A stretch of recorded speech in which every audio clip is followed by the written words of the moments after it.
Tudo bom, meus amigos? Como é que estão vocês, terceiranistas? Na reta final, no preparo para as provas do Enem, não é isso? Muito bem. Agora o que é que a gente vai fazer? Mais algumas questões do Enem 2019. Dessa feita, o Enem que foi aplicado digitalmente, não é isso? Veja que de cada uma das provas, Enem, primeira aplicação, Enem, segunda aplicação, e agora o Enem digital. De cada uma delas selecionamos 8 questões. 8 vezes 3, 24 questões. Resolvemos 24 questões de história geral e de filosofia.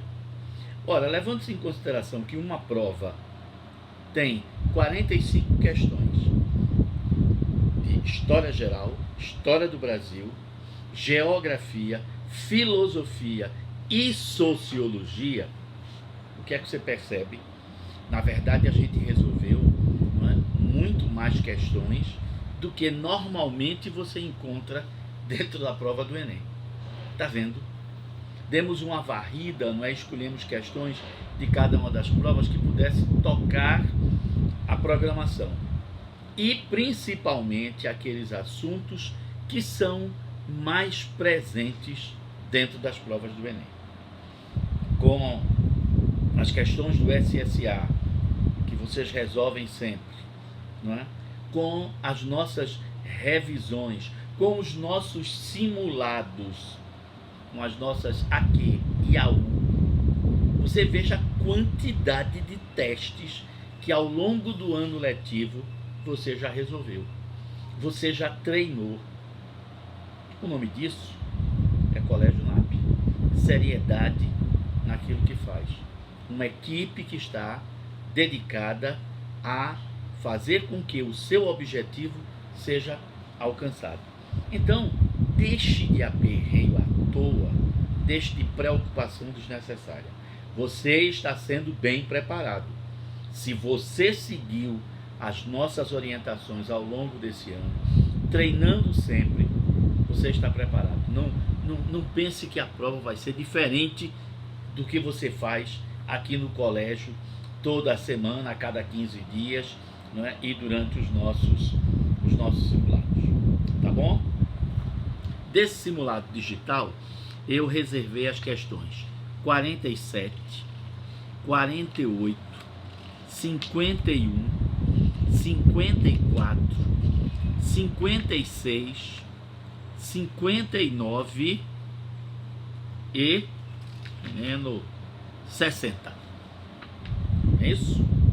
Muito bem, vamos lá a essas questões. Você aí já está com o material na mão, eu sempre imprimo o meu, para facilitar, eu anoto, eu risco, porque eu preciso comentar.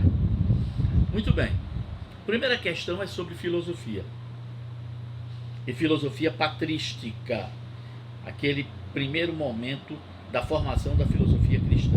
E o grande nome todo mundo sabe que é Santo Agostinho, e o texto que nós temos aí é de Santo Agostinho, que fala sobre liberdade, livre-arbítrio, a capacidade que o homem tem de escolher entre várias opções, uma sem nenhuma pressão, é uma decisão dele, não é? É claro que a gente sabe, a gente estudou isso, a liberdade não é absoluta, não existe liberdade absoluta, toda liberdade tem limites. Muito bem, vamos lá. Sem negar que Deus prevê todos os acontecimentos futuros, entretanto, nós queremos livremente aquilo que queremos. Deus não interfere na nossa liberdade.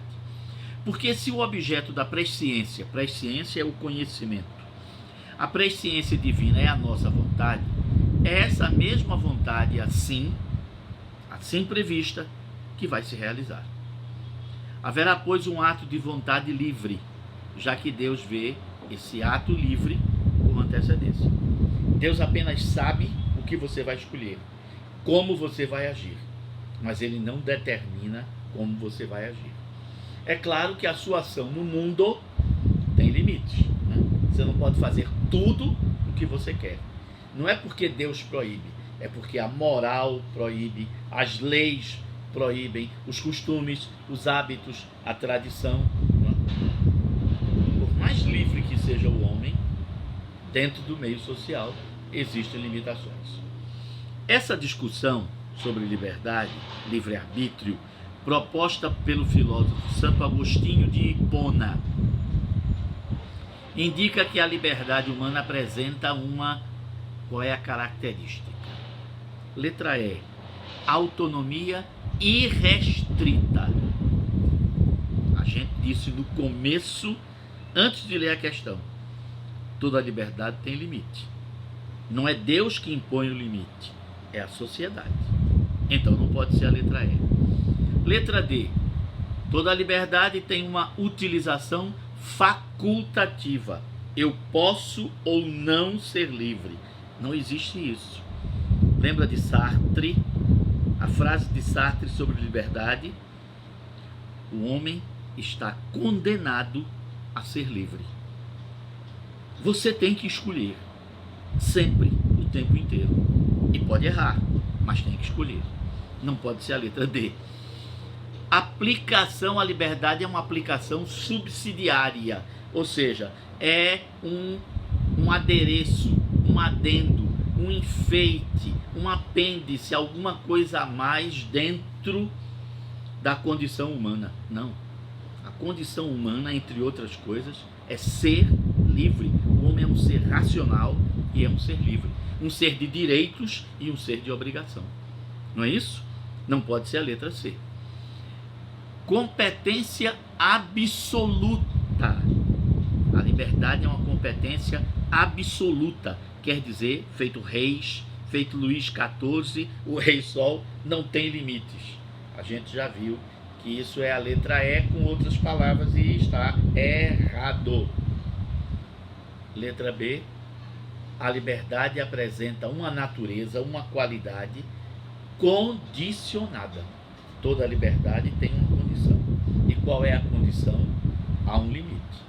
Não existe liberdade absoluta nem irrestrita. Ainda que Deus saiba da nossa liberdade, diz Santo Agostinho, dentro da sociedade, a liberdade não é absoluta, ela é condicionada. Letra A para a questão 47. Questão 48 é uma questão belíssima, bonita, com um quadro, não o quadro todo, não é? Um detalhe do quadro chamado A Coroação de Napoleão. O Napoleão convidou o Papa Pio VII, era o Papa da época, para a cerimônia de coroação. E normalmente todos os reis são coroados ou pelo bispo do país, bispo mais importante, ou pelo cardeal mais importante do país. E quando você tem muito prestígio, até o Papa pode participar. Isso era do século XIX, não é? E Pio VII é convidado para essa coroação. Na hora da coroação, em vez de Napoleão ficar de joelhos e o Papa colocar a coroa na cabeça de Napoleão, como quem diz, é o Papa que dá o poder ao imperador. Portanto, o poder do Papa está acima do imperador. Napoleão pegou a coroa das mãos do Papa, levantou-se e colocou a coroa sobre sua própria cabeça. O que é que Napoleão quer dizer? Não existe nenhum poder acima do meu poder.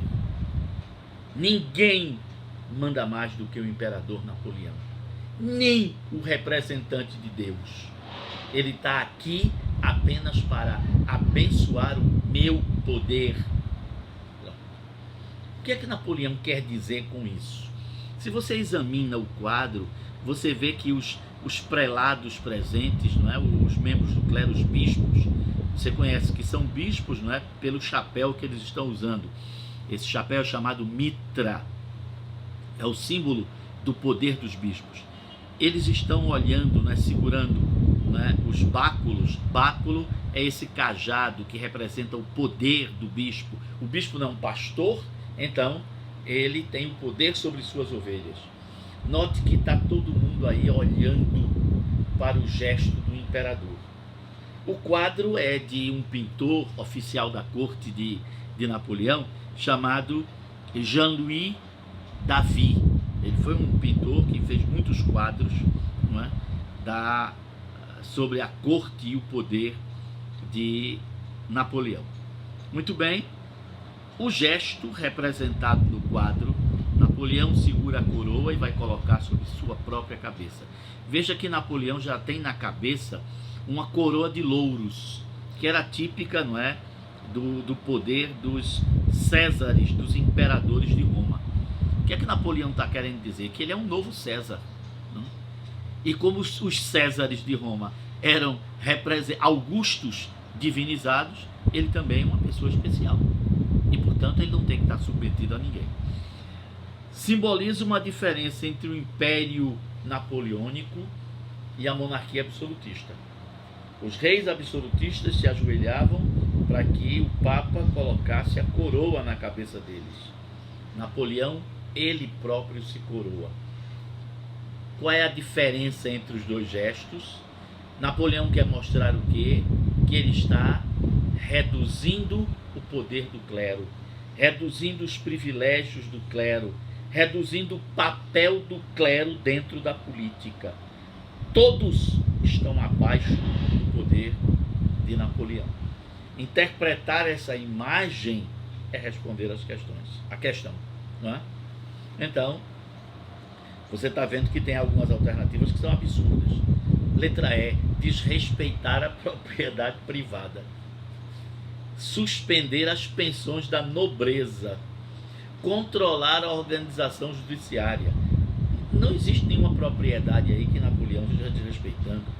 Não tem nobres ao redor dele, são membros do clero.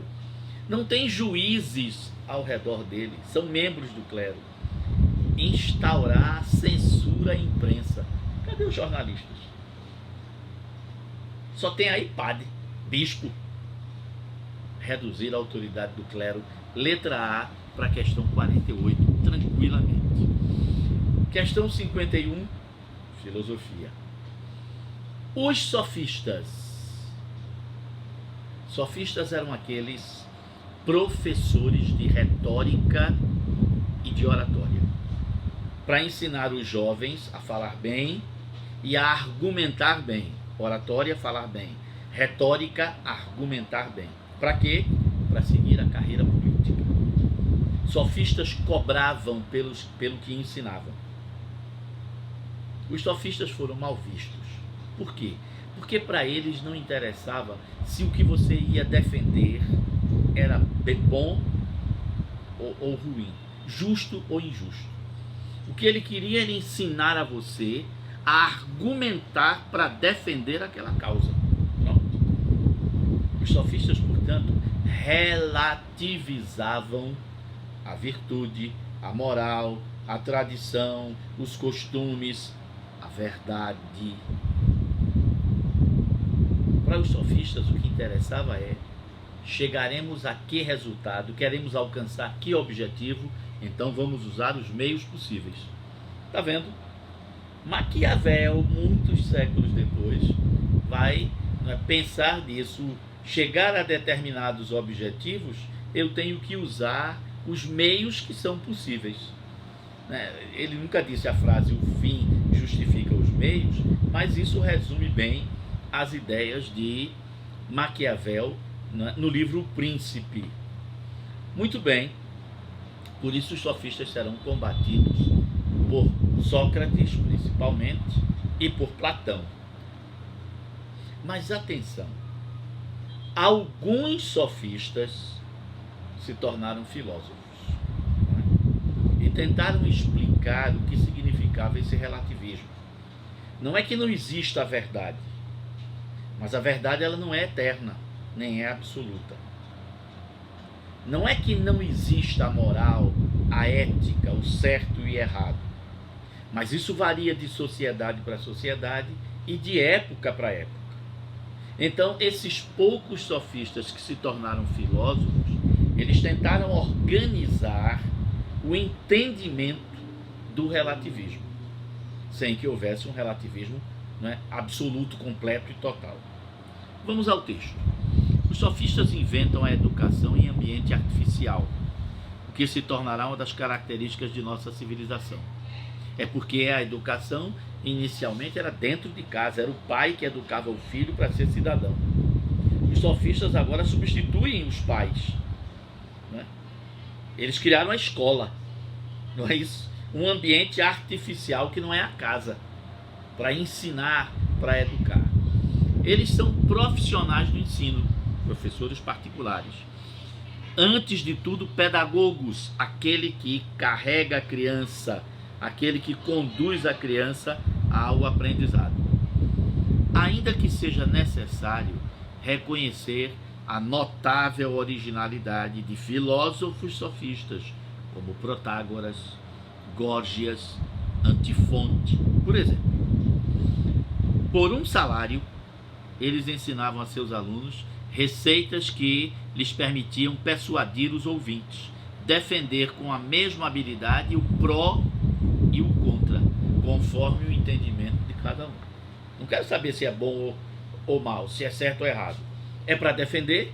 Vamos defender. Vamos arranjar argumentos para defender. Lembrando que esses filósofos citados, eles tinham uma outra visão. Muito bem. O texto apresenta uma característica dos sofistas, mestres da oratória e da retórica, que defendiam o quê? A religião. Muitos sofistas eram ateus. Defendiam a ciência. Não. Se não existe a verdade absoluta, plena, completa, não existe ciência. Defendiam a ética baseada na virtude. Não, eles dizem que isso são conceitos relativos. Variam de sociedade para sociedade e de tempo para tempo, de época para época. Defendiam a ideia do bem na letra A, teoria da reminiscência, isso é Platão. Teoria das ideias. Defendiam o quê? O relativismo, exatamente. Evidenciado na convencionalidade das instituições políticas. Ou seja, é uma convenção você acreditar que deve ser assim. Um outro povo chega e faz diferente. Então não existe um padrão definido para o certo e o errado. Relativismo, letra B de bola para os sofistas. Muito bem, questão 54. Bizâncio e as cruzadas. Capital de Bizâncio, Constantinopla ou Nova Roma?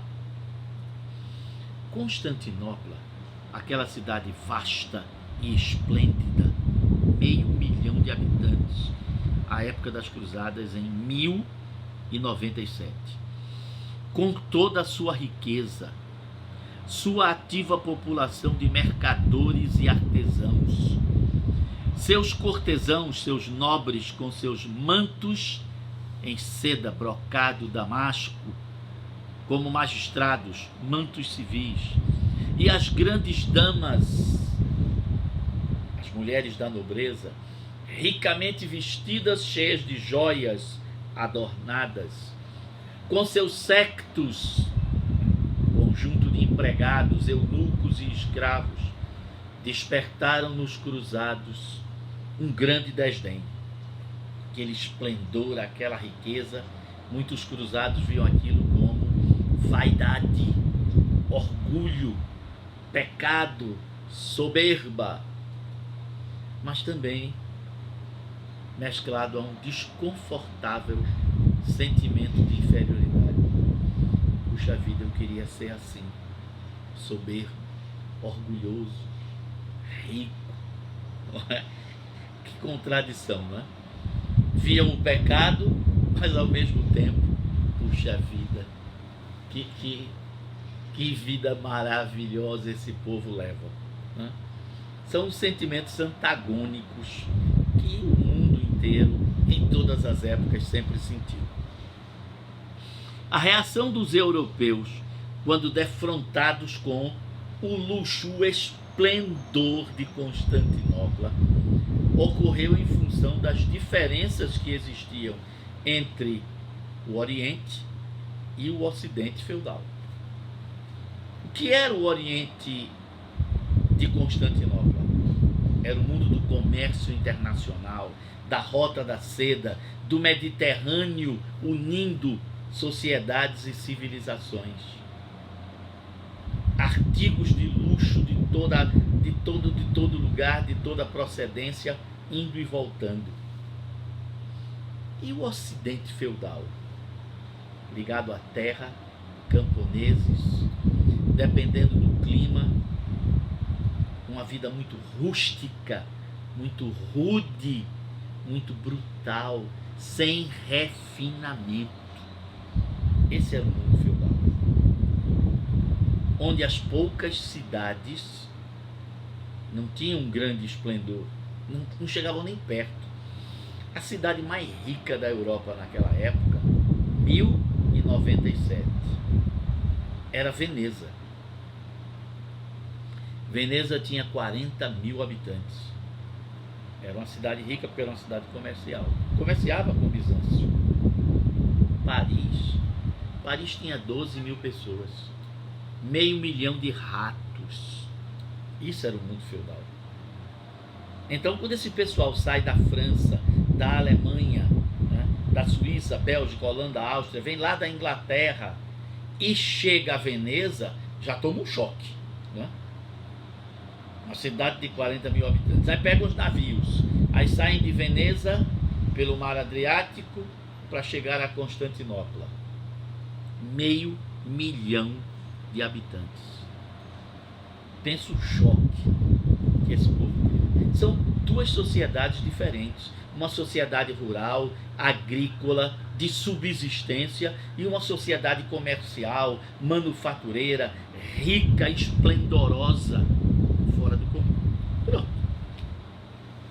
O que é que eu vou falar? Modos de organização e participação política, não. Não é isso que faz a diferença. Níveis de disciplina e poderio bélico, não. Representações e práticas de devoção politeísta. O mundo feudal é cristão, católico. O mundo bizantino é cristão, católico. Católicos apostólicos, os dois. O mundo feudal, católico apostólico romano. O mundo bizantino, católico apostólico ortodoxo. Mas cristãos, monoteístas. Letra E. Formas de individualização e desenvolvimento pessoal. Não é essa a diferença não, homem. A diferença é econômica. A diferença é a maneira de usar a vida urbana. O feudalismo tem uma vida urbana restrita, resumida, nânica, microscópica. Bizâncio é um mundo urbano, comercial, internacional. Letra D de dado para a questão 54. Questão 56. História geral de novo. O Entre Guerras. O Entre Guerras é o período que vai de 1919 a 1939. O texto fala dos 10 primeiros anos desse Entre Guerras, de 19 a 29. O que é que aconteceu aí? Aconteceu, por exemplo, que a Alemanha foi humilhada e passou o tempo todo ruim. Mesmo quem venceu a guerra, a França e a Inglaterra, ficou endividada com os Estados Unidos, que vão crescer muito, né, nesses 10 anos, de 19 a 29. Né? Vai se tornar os Estados Unidos vão se tornar uma potência econômica. A Rússia fez uma revolução e se tornou o primeiro país marxista do mundo. Né? A América Latina continuava exportando café, banana, não é? Açúcar, não é isso? Cacau, chocolate, fumo, algodão. Continuávamos, não é, com uma industrialização pequena, resumida, que cresceu um pouco, sem dúvida nenhuma. A guerra ajudou essa industrialização. Mas ainda esses países eram repúblicas dominadas pelas oligarquias rurais. Será depois de 29 que a América Latina dará uma sacudida e a burguesia começa a se tornar importante na América Latina. Vamos ao texto. A década que se segue ao fim da Primeira Guerra Mundial, 19 a 29, constitui praticamente uma continuação dessa acomodação com difícil resultados. Na prática, quem tinha colônias continuou com colônias. As estruturas não mudaram muito. Do ponto de vista econômico, tirando os Estados Unidos e a Rússia, que deram uma guinada fora do comum, o restante do mundo parecia igual. A ruptura do sistema internacional com a Revolução Soviética, pronto. A ascensão dos Estados Unidos, o recuo da Europa. A Europa deixou de ser importante como era antes. E o início da contestação anticolonial. O que significa isso? As colônias começam a falar em independência. Os países dominados pelo neocolonialismo começavam a falar em romper o neocolonialismo. Marcam uma década que para muitos foi de pessimismo e para alguns de ilusão. O American Way of Life, aquela sensação mentirosa de que estamos crescendo, há um grande desenvolvimento, tem oportunidade para todo mundo.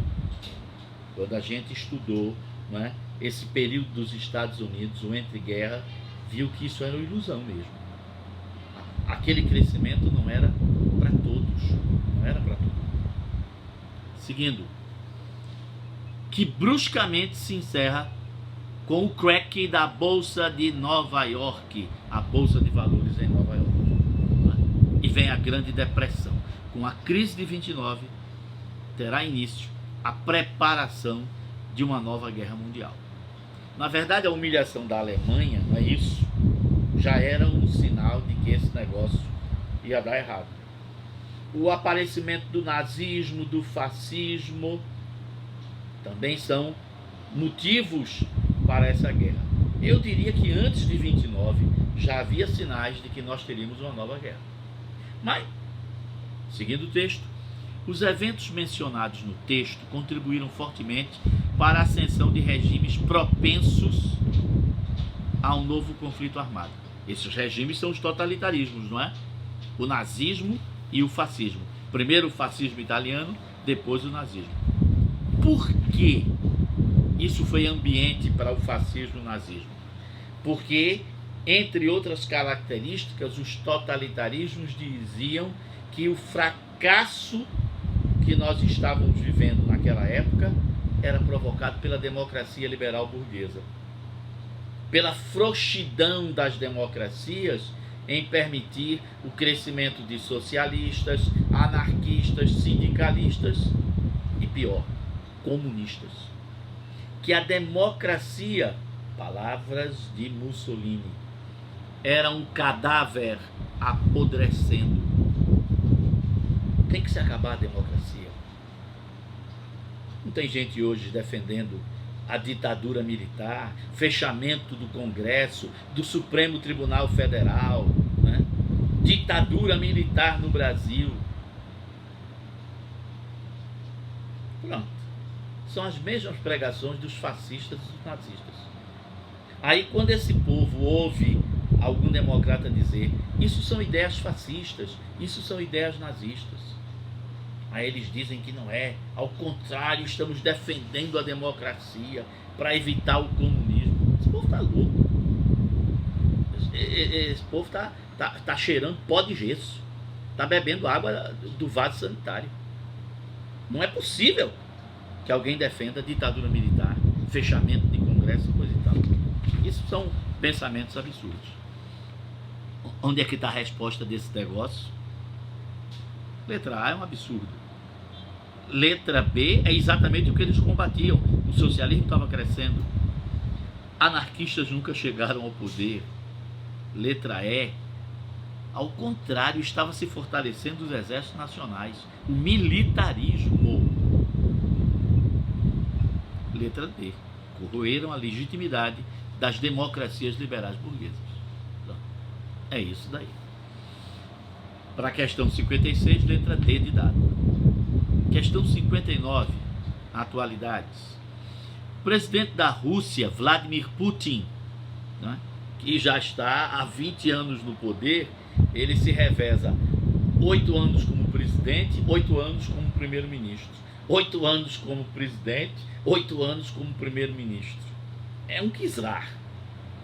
E um czar perigoso, que não quer oposição, que tenta reduzir a força da oposição, que está metido em corrupção. E 2 líderes da Crimeia é uma região da Rússia, assinaram em março de 2014 um acordo para tornar a República Autônoma da Crimeia parte da Rússia. Por quê? Porque a Crimeia fazia parte da Ucrânia. E a Ucrânia não faz mais parte da União Soviética. Da Federação Russa.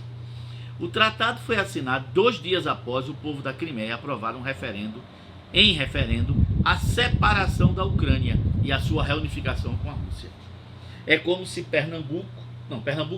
é como se o Amapá resolvesse fazer parte da Guiana Francesa e se separasse do Brasil. Não pode fazer isso. Mas Putin permitiu e ameaçou quem fosse contra essa ideia. A votação foi condenada por Kiev, a capital da Ucrânia, e pela comunidade internacional, que considerou essa separação ilegítima. A justificativa para o acordo descrito fundamentava-se na ideia de que, porque a Crimeia queria fazer parte da Rússia e não da Ucrânia, em busca de espaço vital? Não. Senão ela queria ser um país independente. Limite fronteiriço, a Crimeia faz fronteira com a Rússia. Mas não é esse motivo de fronteira. Estrutura bipolar. Ou seja, a Crimeia estava dependente da Ucrânia, mas queria ser dependente da Rússia. A questão não era ser dependente. Autonomia econômica, não. Se eu estou me juntando à Rússia, eu perco a autonomia. É identificação cultural. A população da Crimeia se identifica como russos, os antigos Rusi, eslavos Rusi, e não como ucranianos. Identificação cultural. Muito bem, questão 59, questão 60. A última, não é? Questão 60, filosofia, sobre ética. 2 textos. C igual a M mais D menos R. A equação, desenvolvida por Robert Kierkegaard, descreve a corrupção. Traduzindo em palavras, o que é que significam essas incógnitas? Temos corrupção, que é a letra C. Corrupção é igual a quê? Ao monopólio existente no serviço público, que ninguém controla, mais o poder discricionário que as autoridades têm para tomar decisões, sem que o cidadão possa controlar, menos a responsabilização. Ninguém vai ser preso pela corrupção, que é basicamente a existência de mecanismos de controle que deviam existir, ou se existem, não funcionam. Outras funções da fórmula acrescentam ao R a dimensão moral, que também funcionaria como uma barreira contra a corrupção. Texto 2.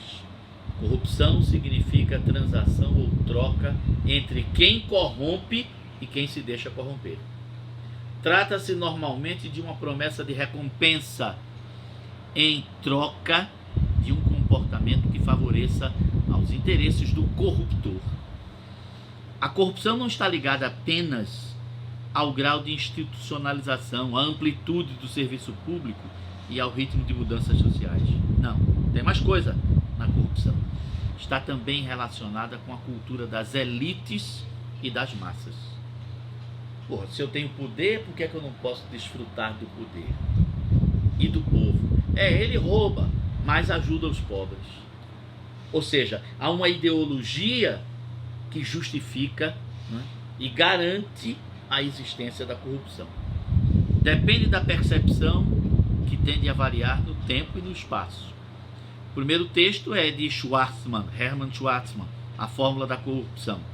O outro texto é de um conhecido da gente, né? Norberto Bobbio, teórico sobre filosofia política. Mas também de Nathanael Matteucci e Giorgio Pasquino. São italianos, né, que têm um livro chamado Dicionário de Política e são citados aí. O segundo texto, o de Bobbio, completa a compreensão do fenômeno da corrupção, né, tal como é abordado no primeiro texto, na medida em que a corrupção, infelizmente, está ligada à classe política, a quem detém o poder, ao Estado. Claro que existe a corrupção no meio privado, mas ela tem uma dimensão muito menor, porque ela traz prejuízo a poucos, enquanto a corrupção do Estado traz prejuízo a muitos. É com o dinheiro desviado de uma ação de corrupção que eu construiria hospitais, postos de saúde, compraria ambulâncias, compraria tomógrafos, compraria como é que a gente chama? Gabinetes odontológicos, construiria escolas, forneceria material de ensino e aprendizado, melhoraria o salário dos professores. Tá vendo? A corrupção estatal, ela traz prejuízo para todos. É por isso que ela é tão monstruosa. É por isso que a letra que responde à questão é a letra B. Evidencia a atuação de agentes externos ao Estado que corrompem os elementos do Estado em troca de favores, não é? O resto, você percebe, não pode ser resposta de jeito nenhum. Pois é isso. Ainda vai ter mais revisão, claro, mas Eric vai avisar. Até o nosso próximo encontro.